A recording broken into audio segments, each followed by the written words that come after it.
जी हाँ, नमस्कार दोस्तों, स्वागत करते हैं आप सभी को आपका यूट्यूब चैनल टारगेट भोजपुरी।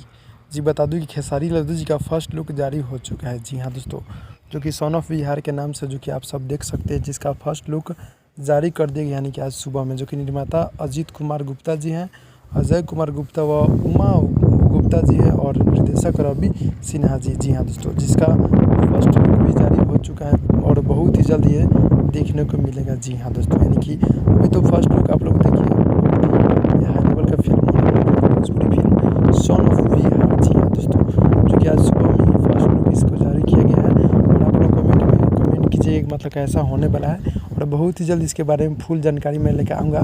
फिलहाल में दोस्तों यही था, जो कि सन ऑफ बिहार के नाम से जो प्रमोशन पोस्टर यानी कि फर्स्ट लुक आज जारी हुआ है। जी हाँ दोस्तों, जो कि आप सब देख रहे हैं। जी हाँ दोस्तों, तो आप सब तैयार हो जाइएगा। खेसारी लाल जी को जितने भी चाहने वाले भाई लोग देख रहे हैं, आप लोग मेरे चैनल को सब्सक्राइब कर दीजिएगा। जी हाँ दोस्तों, तो भाई लोग मिलते हैं अगले वीडियो में, तब तक के लिए धन्यवाद।